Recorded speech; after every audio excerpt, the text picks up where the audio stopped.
Can you tell us about why you felt like writing this book? Well, I'm very happy and for this opportunity to talk about the book which I have written and which is a self-published book. The immediate reason for writing the book was mm, disappointment and anger at the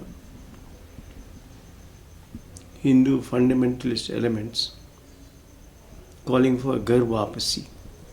Ghar Wapasi meaning get back home. To whom? To the Adivasis and Adi people.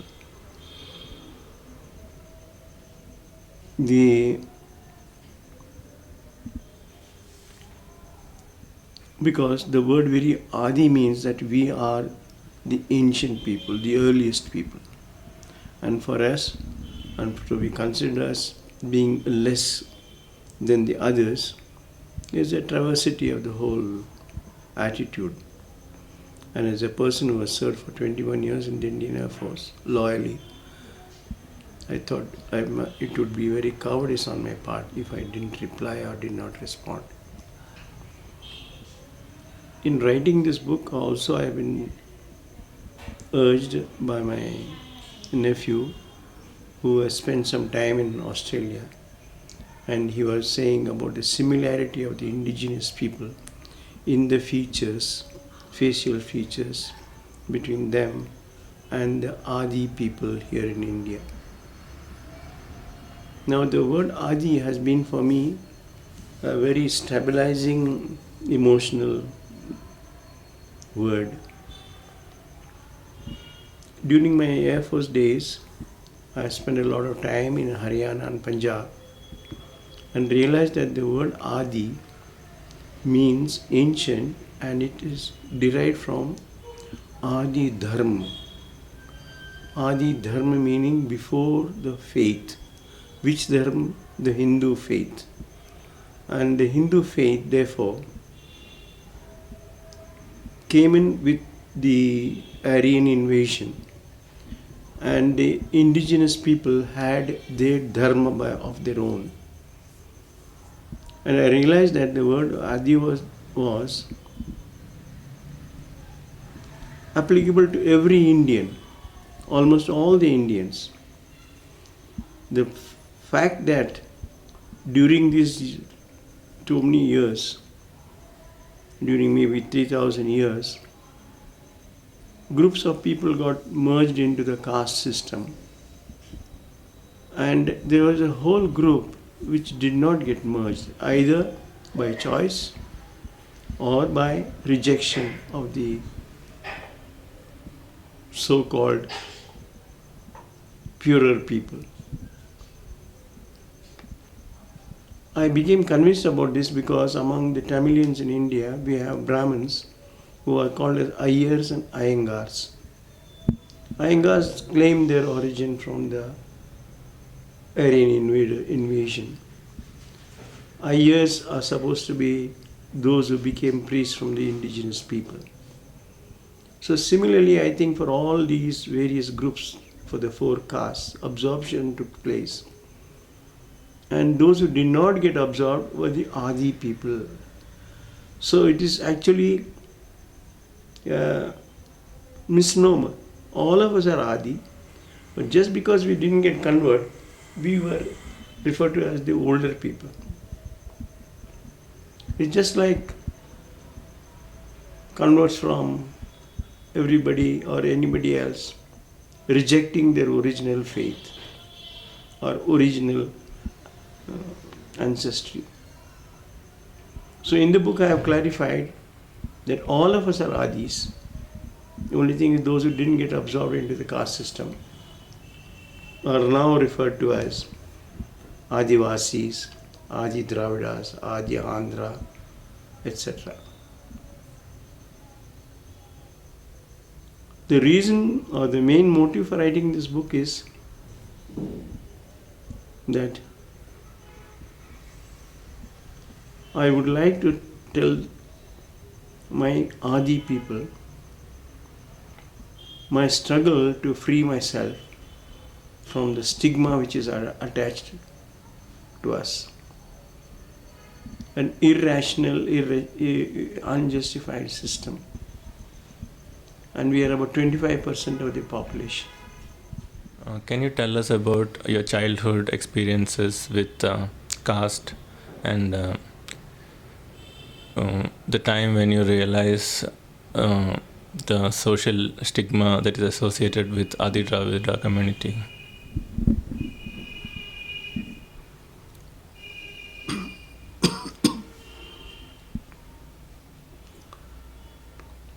I am the eldest of 8 surviving children. My earliest memory of childhood is being carried by my grandfather on the shoulders of my grandfather to the toddy shop. My grandfather was a robust man who enjoyed life and who was a hero in the sense that he would not take insults lying down. And very often he quarreled with his neighbors or with the others because he was not being treated in the way he should have been. And that is the time the word Adi, that you are a Adi, that you are a outcast, that you are an untouchable, started ringing in my ears. And then the next thing is, I remember is going into Maharashtra with the migration of my family to Maharashtra. And there we were living among the Mahars. The Mahars are also the scheduled caste people, but they had a sense of pride of being Mahars. And therefore I started associating the word Adi with a sense of pride as being the indigenous people of this country. However, it was camouflaged because hiding was easier than exposing myself. My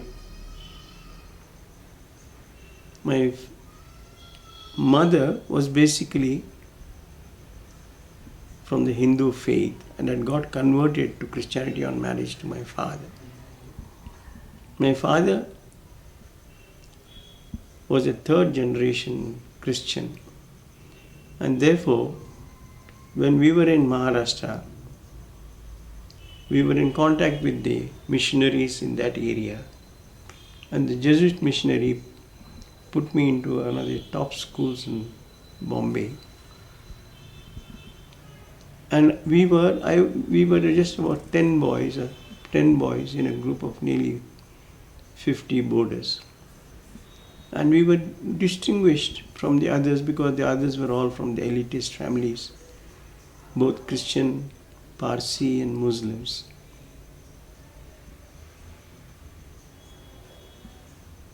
The inferiority complex was not only because of our appearance, but also because of the attitude of the other boys. Only for me as an individual, the one consoling factor was that I was an Adi meaning an ancient, that I was the earliest inhabitant of this country. And the Christian education made it very clear that there was nothing like caste, that we were all equal before God. We realized in a general way that by becoming Christian, we had, by the ceremony of baptism, when we absolved of all the sins of the so-called past days, past parents. But in the case of the Hindus boys, this clung to them. This difference in the attitude of the mind gave me a sense of pride and usefulness. However, the one way we could be competitive was, or I could be competitive was, doing well in class and in sports. And I had a good reputation there of being good in class as well as in sports. And also it gave me the confidence that whatever the other attributes the others may give, I could be and rise to my own level of AFM. I was also good in the religious activities, and thought that many of them thought that I would join the priesthood. However, the poverty of my people made me realize that they needed my services. And when I completed my matriculation, I joined the Indian Air Force.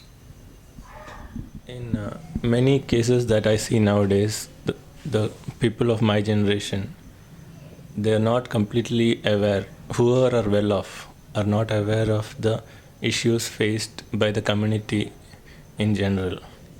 And I believe that people of your age should talk to us and explain your stories, so that we are more will be equipped to fight the issues of Brahminism and dominant worldview that the Brahmins are propagating.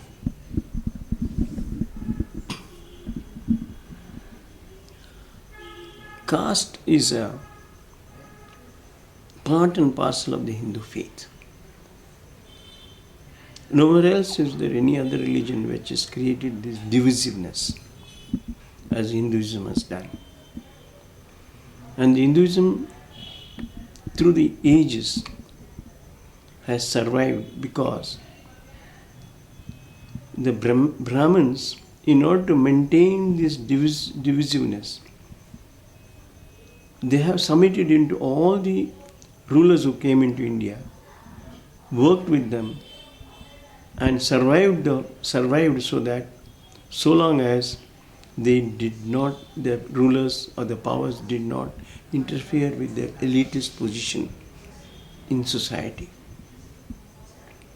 This for me is resulted in saving the Hindu faith but subjugating other than the Brahmins to a divisiveness which has extended for nearly 3,000 years. And this divisiveness has resulted in those who are outcast being subjected to professions which were considered as polluting and also unclean and therefore untouchables. It may be thought that with education that this has changed. In my opinion, education has made the cleavages much worse. Because every subcaste and caste has become aware of their own identity.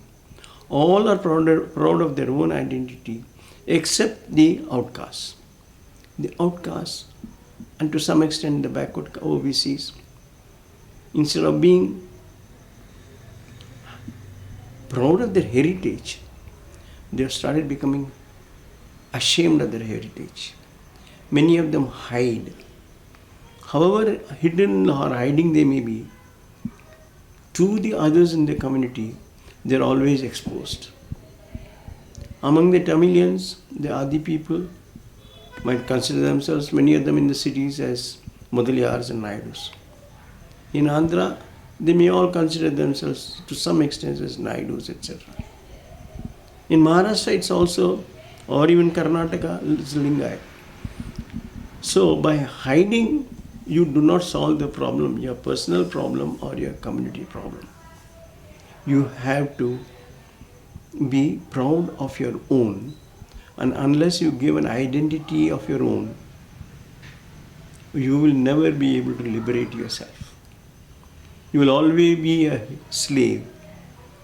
You will always be a slave to the thoughts that you are inferior than the others. My message to the younger generation is, it may appear to be that the others are ignoring your caste. On the contrary, they are always, no Indian ever talks to the other unless he finds out the caste. And the caste thing is found out in so many subtle ways, ultimately resulting in a divisiveness between between those with whom you talk and those with whom you associate. It may look like that, and most evident is at the time of marriage. In the cities, yes, there have been intercaste marriages, but generally, with very few exceptions, it is the number of high caste boys getting married to the Adi girls is hardly anything. But if an Adi boy is prosperous, is better off in any of the human qualities, then the other castes get married to us. So marriage itself, therefore, is not a solution. Intercaste marriage is not a solution. The solution for us is to be proud of our own selves, proud of our own ancestry. Initially, in fact, my whole struggle has been bring up your own self, build your own health, build your own education, build your own social graces, and make every effort to bring up your brothers and sisters and those in your knowledge. This for me is liberation. So that ultimately the community is developed and is proud of its culture as well as its standing in society. Can you tell a little about how Christianity has, helped you in the process of emancipation, and also maybe about the bad parts also, where maybe upper caste Christians have discriminated against the Adi Christians?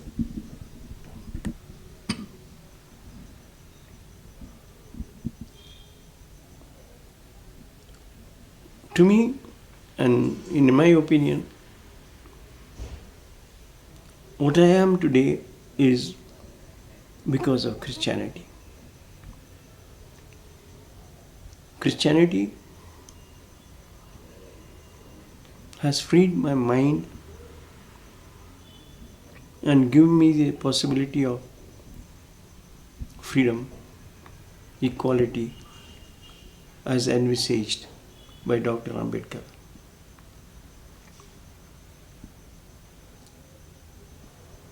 It may appear that very often when I have talked with friends, there is a lot of casteism in the church also. Have I suffered from casteism within the church? I think the fundamental Hindu parties have misrepresented about casteism in the church. They also say that most of the activities of the Christian missionaries, Christian funds, have been used for conversions. In my opinion, over the last 3,000 years that Christianity has been in India, we are hardly 2.5% of the population. A great deal of funds have come from the Western countries into our country. The fundamentalists seem to say that all this money has been used for conversion. How can it be that amount of money be used only by 2% of the person? The beneficiaries have been not only the Adivasis, Adi communities. There have been conversions and there have been non-conversions, but total beneficiaries from every other caste, and especially from the brahminical caste. They have used the facilities of the Christian church, funds, institutions, educational, medical, to acquire elitism and power. But they have never shared it with the poor. And that's one of the dichotomy of the Christian missionaries' work. Often it is said that among the Christians, especially when St. John's Hospital was closed, as one of the persons asked, they were told, okay, let us close, let us go into a dharna.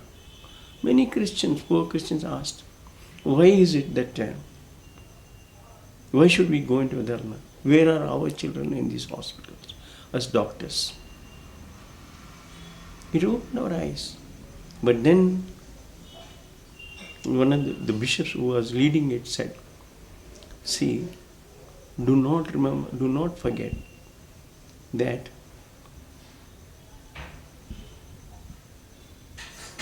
the education process is a slow process. It has to take generations. Educated, if you today a girl is dropped out from the Adi community from education, her children will be graduates and upper graduates.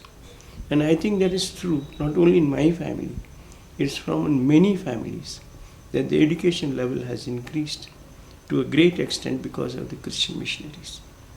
And where there is a church, there is always, or generally is, a school or a dispensary. And who are the beneficiaries? Even if all the Christians in that area got sick, they wouldn't be able to fill up. Or all the Christians went to go to college, there would not be even one college filled with them. So the beneficiaries of the Christian mission work have been generally, or have been the other from other communities as well. And many of them have, I would say, been ungrateful for this type of service to the community. Christian community basically has remained poor, not because of the education, but because of the process of suppression which is there in the caste system, which is typified by the Tamil Brahmins, who have probably developed to such an extent by a process of selfishness, I, me and mine. And that has resulted in this community continuing to have hegemony and power, which cannot be imitated because that is not the attitude of a pragmatic community. Can you tell us about how the book has been received and feedback you got about it? So far, I've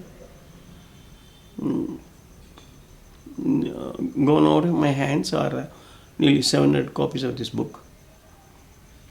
In the initial stages, it was to areas in where I have worked, generally Christian, and to some extent, my own relatives. My relatives, and in fact, that's one thing that the Adi community, most of the Adi communities are both Christians as well as Hindus. Especially in the Catholic community, there's hardly any difference in the cultural activities associated with caste. In my own family, there are many, I have kept close touch with my Hindu cousins, relatives, aunts and aunties. Probably a little bit of this change is there because after the reservations came, the reservations were not given to those who got converted. But for me, that's a very minor issue because my love, and I have learned much from my own relatives who are Hindus. For them, this book is an eye-opener.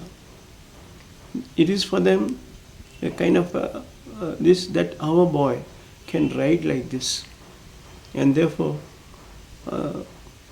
they have spread the word that conversion is not a taboo.